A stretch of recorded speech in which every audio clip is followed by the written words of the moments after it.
ਅਕਾਲ ਸਾਰਿਆਂ ਨੂੰ। ਬਹੁਤ ਬਹੁਤ ਧੰਨਵਾਦ ਤੁਸੀਂ ਸਾਰੇ ਜਣੇ ਆਏ। ਮੈਂ ਵਿਨੋਦ ਭਾਜੀ ਨੂੰ ਹੀ ਕਹਿੰਦਾ, ਮੈਂ ਕਿਹਾ ਸ਼ਹਿਰ ਦੀ ਇੰਨੀ ਕਰੀਮ ਆ ਗਈ ਹੈ, ਹੁਣ ਤਾਂ ਡਾਈਟਿੰਗ ਸ਼ੁਰੂ ਕਰਨੀ ਪੈਣੀ ਹੈ ਦੁਬਾਰਾ ਇੰਨੀ ਕਰੀਮ ਖਾਣ ਤੋਂ ਬਾਅਦ।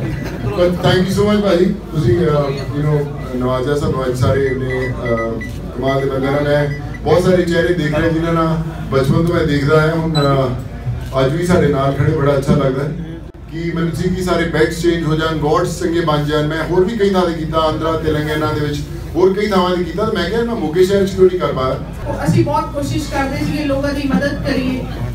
ਕਦੀ ਸੋਚਿਆ ਨਹੀਂ ਸੀ ਕਿ ਮੈਂ ਰਾਜਨੀਤੀ ਦੇ ਵਿੱਚ ਆਉਂਗੀ, ਲੇਕਿਨ ਕੋਵਿਡ ਦੇ ਦੌਰਾਨ ਜਦ ਕੰਮ ਕਰਨਾ ਸ਼ੁਰੂ ਕੀਤਾ, ਬਹੁਤ ਸਾਰੀਆਂ ਮੁਸ਼ਕਿਲਾਂ ਆ ਰਹੀਆਂ ਸੀ ਜੋ ਮੈਂ ਮੋਗੇ ਸ਼ਹਿਰ ਲਈ ਕਰਨਾ ਚਾਹਤੀ ਸੀ, ਮੈਂ ਨਹੀਂ ਕਰ ਪਾ ਰਹੀ ਸੀ। ਜਦੋਂ ਮੈਂ ਮੋਗੇ ਸ਼ਹਿਰ ਲਈ ਕਰਨ ਦੀ ਕੋਸ਼ਿਸ਼ ਕੀਤੀ ਤੇ ਕੁਝ ਅੜਚਨਾ ਪਈਆਂ, ਜੋ ਪੇਪਰ ਵਰਕ ਲੱਗਦਾ ਹੈ ਕੁਝ ਹੈ ਕਿਸ ਫॉर ਸਮ ਰੀਜ਼ਨਸ ਉਹ ਨਹੀਂ ਹੋ ਪਾਈਆਂ ਚੀਜ਼ਾਂ। ਤੇ ਮੈਨੂੰ ਲੱਗਿਆ ਯਾਰ ਜੋ ਮੈਂ ਕਰਨਾ ਹੈ, ਜੋ ਪੂਰੇ ਮੈਂ ਦੇਸ਼ 'ਚ ਕਰ ਰਿਹਾ, ਮੈਂ ਆਪਣੇ ਇੱਕ ਸ਼ਹਿਰ ਦੇ ਵਿੱਚ ਨਹੀਂ ਕਰ ਪਾ ਰਿਹਾ, ਤੇ ਬਹੁਤ ਮਤਲਬ ਗਲਤ ਗੱਲ ਹੈ। ਤੁਹਾਨੂੰ ਸਿਸਟਮ 'ਚ ਹੋਣਾ ਬੜਾ ਇੰਪੋਰਟੈਂਟ। ਉਸ ਦਿਨ ਮੈਨੂੰ ਰਿਅਲਾਈਜ਼ ਹੋਇਆ ਕਿ ਤੁਹਾਨੂੰ ਸਿਸਟਮ 'ਚ ਹੋਣਾ ਕਿੰਨਾ ਇੰਪੋਰਟੈਂਟ। ਜਿਵੇਂ ਕਹਿੰਦੇ ਨਾ ਕਿ ਆਪਾਂ ਰਾਜਨੀਤੀ ਤੋਂ ਬੜੇ ਲੋਕੀ ਡਰਦੇ ਯਾਰ, ਤੁਸੀਂ ਕੀ ਕੰਮ ਕਰੀ ਜਾਂਦੇ ਯਾਰ, ਇਹ ਤਾਂ ਬੇਕਾਰ ਜੀ ਚੀਜ਼ ਹੈ, ਗੰਦੀ ਦੁਨੀਆ ਹੈ, ਕਿਚੜ ਤੁਹਾਡੇ ਤੇ ਬਹੁਤ ਉਛਾਲਣਗੇ, ਤੁਸੀਂ ਕੀ ਕਰਨਾ ਆ ਕੇ ਉਹਦੇ 'ਚ। ਤੇ ਜਦੋਂ ਲੋਕੀ ਆ ਕਹਿੰਦੇ ਕਿ ਕਿਚੜ ਕੀ ਉਛਾਲਣਗੇ ਤੁਹਾਡੇ ਤੇ, ਤੁਸੀਂ ਕੀ ਕਰਨਾ, ਆਪਾਂ ਲੋਕੀ ਡਰ ਕੇ ਬਾਹਰ ਬੈਠੇ ਰਹੇ ਨੇ। ਬ੍ਰਦਰ ਨੇ ਜਿਵੇਂ ਤੁਹਾਨੂੰ ਦੱਸਿਆ ਕਿ ਸਿਵਲ ਹਸਪੀਟਲ ਦਾ ਜਦ ਮੈਂ ਜਾਂਦੀ ਸੀ, ਸਿਵਲ ਹਸਪੀਟਲ ਵੈਕਸੀਨ ਲਗਵਾਉਣ ਲੋਕਾਂ ਦੀ, ਮੈਂ ਖੁਦ ਵੀ ਦੇਖਦੀ ਸੀ ਕਿ ਬਹੁਤ ਬੁਰਾ ਹਾਲ ਸੀ। ਮੈਂ ਬ੍ਰਦਰ ਨੂੰ ਕਿਹਾ ਕਿ ਵੀ ਆਪਣੇ ਸਿਵਲ ਹਸਪੀਟਲ ਦਾ ਬਹੁਤ ਬੁਰਾ ਹਾਲ ਹੈ, ਆਪਾਂ ਨੂੰ ਕਰਵਾਉਣਾ ਚਾਹੀਦਾ। ਕੋਸ਼ਿਸ਼ ਕੀਤੀ, ਨਹੀਂ ਹੋ ਪਾਇਆ, ਚੀਜ਼ਾਂ ਡਿਲੇਡ ਹੁੰਦੀਆਂ ਰਹੀਆਂ। ਫਿਰ ਕੋਸ਼ਿਸ਼ ਕੀਤੀ ਕਿ ਕਿਉਂ ਨਾ ਆਟੋਮੈਟਿਕ ਬੈਡਸ ਦਈਏ ਪੇਸ਼ੈਂਟਸ ਲਈ। ਫੋਨ ਕੀਤੇ ਲੇਕਿਨ ਉਹ ਕਹਿੰਦੇ ਨਹੀਂ ਚਾਹੀਦੇ ਜੀ। ਫਿਰ ਕੋਸ਼ਿਸ਼ ਕੀਤੀ ਕਿ ਜਿੰਨੇ ਵਿਲੇजेस ਆ ਉੱਥੇ ਅਸੀਂ ਬੈਡਸ ਦੇ ਦਈਏ। ਉੱਥੇ ਵੀ ਬੜਾ ਕੰਟੈਕਟ ਕਰਨ ਦੀ ਕੋਸ਼ਿਸ਼ ਕੀਤੀ, ਜਦ ਮੈਂ ਫੋਨ ਕਰਦੀ ਸੀ ਕਹਿੰਦੇ ਦੱਸਦੇ हैं, ਲੇਕਿਨ ਹੈ ਤਾਂ ਕਿਸੇ ਨੇ ਨਹੀਂ ਦੱਸਿਆ ਕਿ ਯਾਰ ਗੰਦਗੀ 'ਚ ਨਹੀਂ ਵੜਨਾ। ਜਦੋਂ ਆਪਾਂ ਗੰਦਗੀ 'ਚੋਂ ਬਾਹਰ ਵੜ ਕੇ ਰਹੇ ਨੇ ਤਾਂ ਬਹੁਤ ਸਾਰੇ ਗੰਦੇ ਲੋਕ ਜਿਹੜੇ ਹੁੰਦੇ ਆ ਉਸ ਕਿਚਨ 'ਚ ਵੜਦੇ ਆ ਔਰ ਉਹ ਤੁਹਾਡੇ ਲਈ ਖਾਣਾ ਬਣਾਉਣਾ ਸ਼ੁਰੂ ਕਰਦੇ ਆ, ਔਰ ਫਿਰ ਜਿਹੜਾ ਉਹ ਖਾਣਾ ਬਣਾਉਂਦੇ ਉਹ ਆਪਾਂ ਨੂੰ ਦਿੰਦੇ ਆ। ਫਿਰ ਆਪਾਂ 5 ਸਾਲ ਉਹ ਖਾਣਾ ਖਾਂਦੇ ਔਰ ਆਪਾਂ ਲੋਕਾਂ ਨੂੰ ਕਹਿੰਦੇ ਯਾਰ ਕੀ ਬਾਸੀ ਖਾਣਾ ਖਵਾਤਾ, ਮੈਨੂੰ ਕੀ ਖਾਣਾ ਦੇਈਏ ਨਾ। ਆਪਾਂ ਰੋਜ਼ ਕੰਪਲੇਂਟ ਕਰਦੇ, ਹਰ ਰੋਜ਼ ਹਰ ਘੰਟੇ ਉਹ ਚੀਜ਼ ਬਾਰੇ ਕੰਪਲੇਂਟ ਕਰਦੇ ਕਿ ਯਾਰ ਕੀ ਸਾਨੂੰ ਖਵਾਤਾ। ਉਹ ਆਪਾਂ ਖਾਣਾ ਖਾਂਦੇ ਰਹਾਂਗੇ ਜਿੰਨੀ ਦੇਰ ਤੱਕ ਚੰਗਾ ਜਿਹੜਾ ਬਾਵਰਚੀ ਹੈ ਉਸ ਕਿਚਨ 'ਚ ਵੜ ਕੇ ਖੁਦ ਹੀ ਬਣਾਊਗਾ। ਜਦੋਂ ਤੱਕ ਉਸ ਪਾਲਿਸੀਜ਼ ਦੇ ਵਿੱਚ ਤੁਸੀਂ ਖੁਦ ਨਹੀਂ ਵੜੋਗੇ ਬਣਾਉਣ ਲਈ, ਆਪਾਂ ਨੂੰ ਮਾੜਾ ਖਾਣਾ ਖਾਣਾ ਪਊਗਾ। ਇਸ ਲਈ ਅਸੀਂ ਇਸ ਸਟੈਪ ਲਿਤਾ ਮਾਲਵਿਕਾ ਦਾ ਆਉਣ ਦਾ। ਪਿੰਡਾਂ ਦੇ ਵਿੱਚ ਜਦ ਮੈਂ ਜਾਂਦੀ ਸੀ ਕਿ ਮੈਂ ਬੱਚਿਆਂ ਦੇ ਸਕੂਲ ਗਵਰਨਮੈਂਟ ਸਕੂਲ ਦੇ ਵਿੱਚ ਜਾਂਦੀ ਸੀ, ਲੜਕੀਆਂ ਰੋ ਕੇ ਮੇਰੇ ਕੋਲ ਆਉਂਦੀਆਂ ਸੀ ਔਰ ਕਹਿੰਦੀਆਂ ਸੀ ਕਿ ਮੈਮ ਮੇਰੇ ਪੇਰੈਂਟਸ ਨੇ ਕਿਹਾ ਕਿ ਸਕੂਲ ਤੋਂ ਤੂੰ ਹੁਣ ਹਟ ਜਾ, ਅਸੀਂ ਫੀਸ ਨਹੀਂ ਅਸੀਂ ਤੇਰੀ ਦੇ ਸਕਦੇ, ਕਿ ਤੁਸੀਂ ਮੇਰੀ ਫੀਸ ਭਰ ਦੋਗੇ। ਬੱਚੀਆਂ ਰੋਂਦੀਆਂ ਸੀ ਕਿਉਂਕਿ ਉਹ ਪੜ੍ਹਨਾ ਚਾਹੁੰਦੀਆਂ ਸੀ ਲੇਕਿਨ ਫੋਨ ਨਹੀਂ ਕਰ ਪਾਉਂਦੀਆਂ ਸੀ। ਤੇ ਫੀਸ ਜਦ ਉਹਨਾਂ ਨੂੰ ਕੁਝ ਨਹੀਂ, ਕਿਸੇ ਦੀ 900 ਹੁੰਦੀ ਸੀ, ਕਿਸੇ ਦੀ 1500। ਅੱਜ ਆਪਣੇ ਜੋ ਕੋਈ ਵੀ ਕਿਸੇ ਨੇ ਇੱਕ ਟੀ-ਸ਼ਰਟ ਵੀ ਲੈ ਜਾਣੀ ਲੈਣ ਮਿਲਣਾ ਤੇ 1500 2000 ਆਪਾਂ 1 ਮਿੰਟ 'ਚ ਲਾ ਦਿੰਦੇ। ਬਹੁਤ ਲੋਕ ਔਖੇ ਹੈ।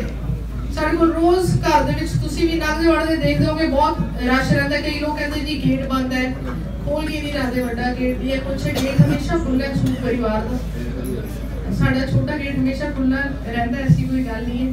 ਤੇ ਕਹੋਗੇ ਵੱਡਾ ਵੀ ਖੋਲ ਦਾਂਗੇ। ਪਰ ਮੈਨੂੰ ਅੱਜ ਵਿਨੋਦ ਭਾਜੀ ਨਾਲ ਮਿਲ ਕੇ ਤਖਤੂਰੀਆ ਅੰਕਲ ਨਾਲ ਹੋਰ ਜਿੰਨੇ ਰਿਸਪੈਕਟਡ ਲੋਕ ਬੈਠੇ, ਅੱਜ ਮੈਨੂੰ ਦੇਖ ਕੇ ਇੰਨਾ ਜ਼ਰੂਰ ਕੌਨਫੀਡੈਂਸ ਆ ਗਿਆ ਕਿ ਮੇਰੀ ਜਿਹੜੀ ਸਿਸਟਰ ਦੀ ਜਰਨੀ ਹੋ ਰਹੀ ਹੈ ਬੜੇ ਕਾਬਿਲ ਲੋਕਾਂ ਦੇ ਨਾਲ ਹੋ ਰਹੀ ਹੈ ਜਿਨ੍ਹਾਂ ਦਾ ਐਕਸਪੀਰੀਅੰਸ ਬਹੁਤ ਹੈ। ਅਸੀਂ ਨਵੇਂ ਹੈ, ਸਾਨੂੰ 3 ਚੀਜ਼ਾਂ ਆਉਂਦੀਆਂ, ਇੱਕ ਸਾਨੂੰ ਸੁਣਨਾ ਆਉਂਦਾ ਹੈ, ਇੱਕ ਸਾਨੂੰ ਸਿੱਖਣਾ ਆਉਂਦਾ ਹੈ, ਇੱਕ ਸਾਨੂੰ ਕਰਨਾ ਆਉਂਦਾ ਹੈ। ਅਸੀਂ ਸੁਣਾਂਗੇ ਵੀ ਵੱਡਿਆਂ ਦੀ, ਅਸੀਂ ਉਹਨਾਂ ਤੋਂ ਸਿੱਖਾਂਗੇ ਵੀ ਔਰ ਅਸੀਂ ਉਹਨਾਂ ਦੀ ਗਾਈਡੈਂਸ ਨਾਲ ਕਰਾਂਗੇ ਵੀ। ਲੋਕ ਆਉਂਦੇ ਰੋਜ਼ ਸਾਡੇ ਕੋਲ 50 ਤੋਂ 60 ਲੋਕ ਰੋਜ਼ ਆਉਂਦੇ ਜਿਹੜੀ ਦਵਾਈਆਂ ਦੀ ਪਰਚੀਆਂ ਲੈ ਕੇ ਆਉਂਦੇ, ਔਰ ਉਹ ਲੋਕ ਹੈ ਜਿਹੜੇ ਦਵਾਈ ਖਰੀਦ ਨਹੀਂ ਸਕਦੇ। ਸਿਵਲ ਹਸਪੀਟਲ ਦੇ ਵਿੱਚ ਲੋਕ ਦਵਾਈਆਂ ਲੈਂਦੇ ਆ, ਜਿਹੜੀਆਂ ਸਸਤੀਆਂ ਦਵਾਈਆਂ ਉਹ ਅੰਦਰ ਮਿਲਦੀਆਂ, ਮਹਿੰਗੀਆਂ ਦਵਾਈਆਂ ਬਾਹਰੋਂ ਲੈਣੀਆਂ ਪੈਂਦੀਆਂ, ਜਿਹੜੀ ਕਿ ਆਮ ਇਨਸਾਨ ਲਈ ਬਹੁਤ ਔਖੀ ਹੈ ਲੈਣੀਆਂ।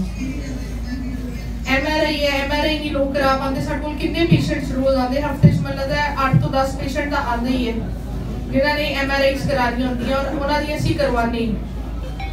ऐसे कितने सारे लोग होंगे जिन्होंने पता ही नहीं शायद ਅਸੀਂ ਕਰਵਾਉਂਦੇ और वैसे ही बैठे। मैं ਤੁਹਾਨੂੰ ਦੱਸਣਾ ਚਾਹੂੰਗੀ ਅਸੀਂ ਕੱਲ ਹੀ ਛੜਕ ਪਿੰਡ ਗਏ। ਉਸ ਪਿੰਡ ਦੇ ਵਿੱਚ 1.5 ਮਹੀਨਾ ਪਹਿਲਾਂ ਵੀ ਅਸੀਂ ਗਏ ਸੀਗੇ। ਮੈਨੂੰ ਲੱਗਦਾ ਸਾਡੇ ਮੀਡੀਆ ਵਾਲੇ ਵੀ ਉਸ ਦਿਨ बैठे सीगे, एक मदर अपने बच्चे को गोदी विच लैके अगे ही बैठी सीगी जिवें आपां सारे बैठे। ते जाके मैं पूछया उन्होंने, मैं क्या ब्रदर भी नाल ही सीगा, मैं क्या की होया तुहाडे बच्चे नूं? कहंदे जी 9 साल हो गए बच्चे नूं, गोदी च ही है और उहदे मूंह चों लाला टपकी जांदी है बच्चे दे और ये खा नहीं सकदा, असीं इहनूं थोड़ा खवा सकदे, मूवमेंट नहीं इहदी बॉडी दे विच। ਉਹਦੀ ਅਸੀਂ ਰਿਪੋਰਟਸ ਮੰਗੀਆਂ ਕਿ ਰਿਪੋਰਟਸ ਦਿਖਾਓ। ਉਹਨਾਂ ਨੇ ਰਿਪੋਰਟਸ ਦਿਖਾਈਆਂ ਅੱਜ ਤੋਂ 7 ਸਾਲ ਪਹਿਲਾਂ ਦੀਆਂ ਰਿਪੋਰਟਸ ਸੀਗੀਆਂ। ਅਸੀਂ ਕਿਹਾ ਜੀ ਕੋਈ ਨਵੀਂ ਰਿਪੋਰਟ, ਕਹਿੰਦੇ ਨਵੀਂ ਰਿਪੋਰਟ ਕੋਈ ਹੈ ਨਹੀਂ, ਪੈਸੇ ਨਹੀਂ ਹੈਗੇ, ਕਿੱਥੋਂ ਕਰਾਵਾਂਗੇ। ਡਾਕਟਰ ਕਹਿੰਦਾ ਠੀਕ ਨਹੀਂ ਹੋ ਸਕਦਾ ਬੱਚਾ। ਅਸੀਂ ਉਹੀ ਵਾਲੀਆਂ ਫੋਟੋਆਂ ਖਿੱਚ ਕੇ ਰਿਪੋਰਟ ਉਹਦੀ ਭੇਜੀ ਤੇ ਅਸੀਂ ਕਿਹਾ ਬੰਬੇ ਵਾਲੀ ਟੀਮ ਨੂੰ ਕਿ ਤੁਸੀਂ ਕੋਸ਼ਿਸ਼ ਕਰੋ ਕਿ ਸਾਡੇ ਬੈਠੇ ਬੈਠੇ 15 ਮਿੰਟ ਦੇ ਵਿੱਚ ਫਟਾਫਟ ਦੱਸੋ। ਡਾਕਟਰ ਦਾ ਫੋਨ ਆਇਆ, ਉਹਨਾਂ ਨੇ ਕਿਹਾ ਬੱਚਾ ਠੀਕ ਹੋ ਸਕਦਾ, ਇਹਨੂੰ ਨਿਊਰੋ ਦੀ ਪ੍ਰੋਬਲਮ ਸੀ। ਅਸੀਂ ਉਹਨਾਂ ਨੂੰ ਪੇਰੈਂਟਸ ਨੂੰ ਕਿਹਾ ਕਿ ਤੁਸੀਂ ਇੱਕ ਦਿਨ ਬਾਅਦ ਬੰਬੇ ਜਾਣਾ। 1.5 ਮਹੀਨਾ ਫੈਮਿਲੀ ਉੱਥੇ ਰਹਿ ਕੇ ਆਈ ਔਰ ਕੱਲ ਜਦ ਅਸੀਂ ਦੁਬਾਰ ਤੋਂ ਉਸ ਪਿੰਡ ਵਿੱਚ ਗਏ, ਉਹ ਉਹੀ ਮਾਂ ਸੀ ਜਦ 1.5 ਮਹੀਨਾ ਪਹਿਲਾਂ ਉਹ 60 ਸਾਲ ਦੀ ਲੱਗਦੀ ਸੀ ਔਰ ਜਦ ਕੱਲ ਅਸੀਂ ਉਸ ਮਾਂ ਨੂੰ ਮਿਲੇ, ਉਹ ਮਾਂ 40 ਸਾਲ ਦੀ ਲੱਗ ਰਹੀ ਸੀ ਕਿ ਉਹਦੇ ਮੂੰਹ ਤੇ ਉਹੀ ਰੌਣਕ ਸੀ ਔਰ ਉਹ ਕਹਿੰਦੀ ਮੇਰਾ ਬੱਚਾ ਬਿਲਕੁਲ ਠੀਕ ਹੋ ਗਿਆ। ਬਸ ਵਿਸ਼ਵਾਸ ਰੱਖਿਓ ਤੁਸੀਂ, ਜਿਹੜਾ ਆਪਾਂ ਜਦੋਂ ਸਾਡੇ ਰਿਸ਼ਤੇਦਾਰ ਮੋਗੇ ਸ਼ਹਿਰ ਚ ਆਉਂਦੇ ਕਿ ਕਹਿੰਦੇ ਯਾਰ ਤੁਹਾਡਾ ਮੋਗਾ ਉਦਾਂ ਦਾ ਹੀ ਹੈ ਯਾਰ, ਕੁਝ ਹੋਇਆ ਤਾਂ ਹੈ ਨਹੀਂ, ਉਦਾਂ ਦਾ ਕੁਝ ਖਾਸ ਡਿਵੈਲਪਮੈਂਟ ਤਾਂ ਨਹੀਂ ਹੋਈ, ਲੇਕਿਨ ਹਾਂ ਯਾਰ ਹੋਊਗਾ ਕੁਝ ਹੋ ਗਿਆ, ਨਹੀਂ ਬਣਿਆ ਕੁਝ, ਦੇਖੋ ਉਧਰ ਪਾਸ ਦੇਖੋ ਕਿ ਲਾਈਟਾਂ ਬਣੀਆਂ। ਆਪਾਂ ਆਪਣੇ ਆਪ ਨੂੰ ਝੂਠੀ ਤਸੱਲੀਆਂ ਦਿੰਦੇ ਰਹਿੰਦੇ, ਪਰ ਅਸੀਂ ਦੇਖਿਆ, ਮੈਂ ਵੀ ਛੋਟੇ ਹੁੰਦੇ ਜੋ ਰਿਕਸ਼ਾ ਦੇ ਸਿਗਰਟ ਹਾਰਟ ਸਕੂਲ ਜਾਂਦਾ ਸੀ ਤੇ ਹੁਣ ਵੀ ਮੈਂ ਵਾਪਸ ਆਉਣਾ, ਚੀਜ਼ਾਂ ਉਹੀ ਨੇ। ਆਪਾਂ ਕੁਝ ਕਿਤੇ ਨਾ ਕਿਤੇ ਕਮੀਆਂ ਹੋਈਆਂ ਸਿਸਟਮ ਦੇ ਵਿੱਚ, ਜਿਹੜਾ ਮੋਗੇ ਨੂੰ ਜੋ ਡਿਜ਼ਰਵ ਕਰਦਾ ਸੀ ਉਹ ਮਿਲ ਨਹੀਂ ਪਾਇਆ।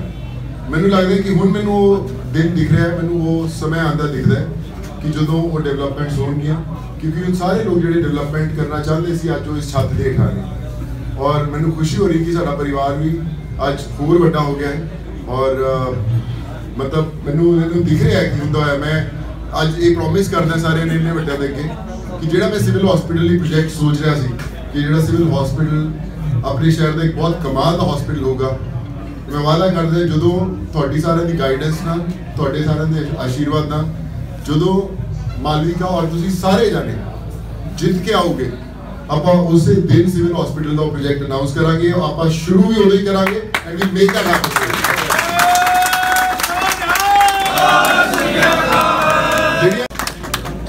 ਇਸ ਤਰ੍ਹਾਂ ਦੀ ਬਹੁਤ ਸਾਰੀ ਚੀਜ਼ਾਂ ਅਸੀਂ ਕਰਦੇ ਰਹਿੰਦੇ, ਲੇਕਿਨ ਅਸੀਂ ਫੇਸਬੁੱਕ ਤੇ ਅਪਡੇਟ ਨਹੀਂ ਕਰਦੇ ਕਿਉਂਕਿ ਮੈਨੂੰ ਲੱਗਦਾ ਕਿ ਹਰ ਚੀਜ਼ ਅਸੀਂ ਅਪਡੇਟ ਕਰੀਏ। ਮੈਨੂੰ ਲੱਗਦਾ ਕਿ ਲੋਕਾਂ ਦੀ ਬਲੇਸਿੰਗਸ ਸਾਡੇ ਨਾਲ ਹੈ। ਮੇਰੀ ਮਮ ਪ੍ਰੋਫੈਸਰ ਸਰੋਜ ਸੂਦ, ਉਹਨਾਂ ਨੇ ਜਿੰਨੀ ਦੇਰ ਮੰਮਾ ਸਾਡੇ ਪੜ੍ਹਾਉਂਦੇ ਰਹੇ ਹੈ, ਉਹਨਾਂ ਨੇ ਬਹੁਤ ਬੱਚਿਆਂ ਨਾਲ ਪਿਆਰ ਕੀਤਾ। ਡਾਕਟਰ ਨੇ ਐਂਡ ਟਾਈਮ ਕਰਨ ਕਿਹਾ ਸੀ ਮੈਡਮ ਤੁਸੀਂ ਹੁਣ ਪੜ੍ਹਾਣੀ ਨਹੀਂ, ਦੂਸਰੇ ਤੁਹਾਨੂੰ ਗਲੇ ਦੀ ਇੰਨੀ ਪ੍ਰੋਬਲਮ ਹੋ ਗਈ ਹੈ, ਬੰਦ ਕਰ ਦਿਓ। ਲੇਕਿਨ ਉਹਨਾਂ ਨੇ ਐਂਡ ਟਾਈਮ ਤੱਕ ਪੜ੍ਹਾਉਂਦੇ ਰਹੇ ਬੱਚਿਆਂ ਨੂੰ। ਔਰ ਕੋਈ ਬੱਚਾ ਜੇ ਘਰੇ ਆ ਰਹਾ ਪੜ੍ਹਨ ਨਾਲ ਉਹਨਾਂ ਨੇ ਪਿੰਡ ਚਲੇ ਆਣਾ, ਭਈਆ ਵਗੈਰਾ ਚੱਲ ਬਈ ਸਕੂਟਰ ਚੱਕ ਆਪਾਂ ਪਿੰਡ ਜਾ ਕੇ ਆਈਏ। ਪਿੰਡ ਜਾਣਾ ਤੇ ਉਹਨੂੰ ਕਹਿੰਦੇ ਤੂੰ ਆਉਂਦਾ ਨਹੀਂ, ਉਹਦੇ ਕਰਦੇ ਨੇ ਪਹਿਲੀ ਬਹੁਤ ਹੈਗੀ ਹੈ, ਪਹਿਲੀ ਵਾਲੂਗਾ ਤਾਂ ਮੈਂ ਨਹੀਂ ਆਓ ਚੱਲ ਪੜ੍ਹ ਤੂੰ। ਮੇਰੇ ਫਾਦਰ ਹੈ ਸ਼ਕਤੀ ਸਾਗਰ ਸੂਦ, ਉਹਨਾਂ ਨੂੰ ਤੁਸੀਂ ਸਾਰੇ ਜਾਣਦੇ ਹੋ ਕਿੰਨੇ ਉਹ ਹੈਲਪਫੁਲ ਸੀਗੇ, ਕਿੰਨੇ ਲਵਿੰਗ ਸੀ ਔਰ ਕਿੰਨੇ ਪਾਪਾ ਸੇਵਾ ਕਰਦੇ ਰਹਿੰਦੇ ਸੀ। ਕੋਈ ਵਰੀ ਬਣਾਉਣਾ ਨਹੀਂ ਕਿਸੇ ਨੇ, ਕਿਸੇ ਕੋਲ ਪੈਸੇ ਨਹੀਂ ਹੁੰਦੇ ਸੀ, ਪਾਪਾ ਨੇ ਕਹਿਣਾ ਤੁਸੀਂ ਕੋਈ ਨਾ ਲੈ ਜਾਓ ਬਾਅਦ ਚੋਂ ਦੇਖ ਲਾਂਗੇ। ਜਿਵੇਂ ਆਪਣੇ ਗ੍ਰੈਂਡ ਪੇਰੈਂਟਸ ਦੀ ਗੱਲ ਕਰਾਂ, ਤੁਸੀਂ ਸਾਰੇ ਜਾਣਦੇ ਹੋ ਕਿ ਕਿੰਨੀ ਉਹਨਾਂ ਨੇ ਸੇਵਾ ਕੀਤੀ ਹੈ। ਆਰਕੇ ਸਕੂਲ ਵੀ ਸੀਗਾ ਆਪਣਾ ਪਿੱਛੇ ਸ਼ਿਫਟ ਵਾਲਾ ਹੈ, ਡੀਐਫ ਕਾਲਜ ਹੈ, ਲੈਂਡ ਡੋਨੇਟ ਕਰਦੇ ਰਹੇ। ਇਹ ਜਨਰੇਸ਼ਨਸ ਚੱਲਦੀਆਂ ਰਹੀਆਂ ਐਵੇਂ ਮਦਦ ਕਰਦੇ ਕਰਦੇ। ਅਸੀਂ ਵੀ ਆਪਣੇ ਪੇਰੈਂਟਸ ਤੋਂ ਬਹੁਤ ਕੁਝ ਸਿੱਖੇ। ਮਮ ਸਾਡੇ ਇਹੀ ਕਹਿੰਦੇ ਹੁੰਦੇ ਸੀਗੇ ਕਿ ਬੇਟਾ ਜਦ ਤੁਸੀਂ ਉੱਠੋ ਔਰ ਜਦ ਤੁਸੀਂ ਆਪਣੀ ਮੁੱਠੀ ਖੋਲੋ, ਜੇ ਤੁਹਾਡੀ ਹੱਥ ਦੀ ਲਕੀਰਾਂ 'ਚ ਕਿਸੇ ਦੀ ਮਦਦ ਕਰਨਾ ਲਿਖਿਆ ਹੈ ਤੇ ਤੁਸੀਂ ਬੜੇ ਨਸੀਬ ਵਾਲੇ ਹੋ। ਪਰ ਮੈਨੂੰ ਲੱਗਦਾ ਹੈ ਇਹ ਮਦਦ ਕਰਨੀ ਲੋਕਾਂ ਦੀ ਜਿਹੜੀ ਮੇਰੇ ਭਰਾ ਤੇ ਮੇਰੇ ਹੱਥ ਵਿੱਚ ਲਿਖੀ ਹੈ। ਐਪਲੀਕੇਸ਼ਨਸ ਨਹੀਂ ਦੇਣੀਆਂ ਪੈਣੀਆਂ, ਆਪਾਂ ਨੂੰ ਮਨਜ਼ੂਰੀਆਂ ਨਹੀਂ ਲੈਣੀਆਂ ਪੈਣੀਆਂ, ਆਪਾਂ ਉਹ ਵੀ ਲੈ ਕੇ ਆਵਾਂਗੇ ਪਰ ਆਪਾਂ ਆਪਣੇ ਲੈਵਲ ਤੇ ਵੀ ਕਰਾਂਗੇ। ਜਿਹੜਾ ਵਿਨੋਦ ਭਾਈ ਨੇ ਕਿਹਾ ਕਿ ਇੰਡਸਟਰੀਜ਼ ਲੈਣੀਆਂ ਤੇ ਮੈਂ ਜਦੋਂ ਕਰਨਾ ਉਦੋਂ ਦੀ ਮੈਂ ਕੰਮ ਕਰਨਾ ਸ਼ੁਰੂ ਕਰਤਾ ਸੀ। तेलंगाना ਜਿਹਨੇ ਚੀਫ ਸੈਕਟਰੀ ਪ੍ਰਿੰਸੀਪਲ ਸੈਕਟਰੀਜ਼ ਵੱਡੇ ਸਾਰਿਆਂ ਨਾਲ ਮੈਂ ਗੱਲ ਕਰਨੀ ਸ਼ੁਰੂ ਕੀਤੀ ਕਿ ਕਿਵੇਂ ਇੰਡਸਟਰੀ ਦੀ ਇਨਵੈਸਟਮੈਂਟ ਲੈ ਕੇ ਆਉਣ। ਮੈਨੂੰ ਪਤਾ ਹੈ ਇੱਕ ਬੰਦੇ ਲਈ ਈਜ਼ੀ ਨਹੀਂ ਹੈ ਕਿ ਜਦੋਂ ਤੁਸੀਂ ਕੈਮੇਲੀਅਨ ਹੋ ਕਿ ਸਾਰੀ ਇਨਵੈਸਟਮੈਂਟਸ ਲੈ ਕੇ ਆਓ, ਪਰ ਮੈਨੂੰ ਲੱਗਦਾ ਹੈ ਜਦੋਂ ਇੱਕ ਬੰਦਾ ਪੈਰ ਰੱਖਦਾ ਉਦੋਂ ਹੀ ਦੁਨੀਆ ਮਗਰ ਚੱਲਦੀ ਹੈ। ਤੇ ਆਪਾਂ ਐਟਲੀਸਟ ਉਹ ਪੈਰ ਰੱਖਣ ਦੀ ਕੋਸ਼ਿਸ਼ ਕਰਾਂਗੇ ਕਿ ਜੇ ਸਾਡੇ ਤੋਂ ਗਲਤੀ ਹੋਈ ਸਾਨੂੰ ਸਿਖਾ ਜ਼ਰੂਰ ਦਿਓ, ਸਿੱਖਣ ਦੀ ਸਾਡੇ ਕੋਲ ਸ਼ਕਤੀ ਹੈ ਔਰ ਬਾਕੀ ਤੁਹਾਡੀ ਗਾਈਡੈਂਸ ਨਾਲ ਆਪਾਂ ਫਤਿਹ ਜ਼ਰੂਰ ਕਰਾਂਗੇ ਔਰ ਵਾਪਸ ਫੇਰ ਮਿਲਾਂਗੇ ਜਿਸ ਦਿਨ ਆਪਾਂ ਜਿੱਤਾਂਗੇ। ਫੇਰ ਇਸੇ ਹੀ ਛੱਤ ਦੇ ਹੇਠਾਂ ਇੱਥੇ ਹੀ ਸਾਰਿਆਂ ਨੇ ਆਪਣੇ ਸਾਰੇ ਭੈਣ ਭਰਾਵਾਂ ਦੇ ਨਾਲ ਵਾਪਸ ਆਪਾਂ ਇਕੱਠੇ ਸੈਲੀਬ੍ਰੇਟ ਕਰਾਂਗੇ। ਸੋਨੂ ਸੂਦ ਨੇ ਕਿਹੜਾ ਇੱਥੇ ਰਹਿਣਾ ਹੈ, 5 ਸਾਲ ਕੀ ਸੋਨੂ ਸੂਦ ਇੱਥੇ ਰਹੂਗਾ। सोनू सूद ही इलेक्शन लड़ रहे, मालविका सूद लड़ रही है। मालविका सूद इत्थों की जम्मी पली और इत्थे ही विआही और इत्थे ही रहती है। ये गलियां जिन्नियां, इस शहर के घर, इस शहर के लोग जिन्ने मेरे है, जब मैं छोटी सी, मैं जम्मी सी, उदों तो लैके हुण तक मैं वो सारे चेहरे जानती और उन्होंने मैं उवें प्यार करती। हुण मैं डोर टू डोर जानी है, मैं मेन बाजार पूरा कटिया। मैं तुहानूं कहना चाहूँगी कि मैं हर एक दुकान ते जाती सी ना, उत्थे या तो कोई मेरे डैड के फ्रेंड मिल जाते सी या फिर मेरे मम्मा के स्टूडेंट मिल जाते सी। वो कहते सी बेटा तुसी क्यों आए, तुहानूं आउण दी लोड़ ही नहीं, वैसे तुहाडे मॉम के स्टूडेंट है। लेकिन मैं चाहती हूँ पर्सनली अपने शहर वाले को मिला, क्योंकि हर कोई एक्सपैक्ट करता है कि भाई मालविका साडे कोल आई नहीं। असीं स्टार्ट किया, कोशिश कर रहे हैं, गलतियां बहुत सारियां होवणगियां, लेकिन स्टार्टिंग है। तुसीं एवं सानूं सिखाते रहो और सही रास्ते पाते रहो। Thank you.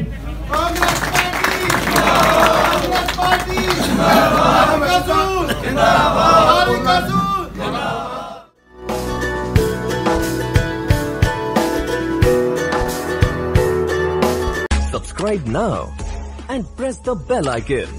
Never miss an update.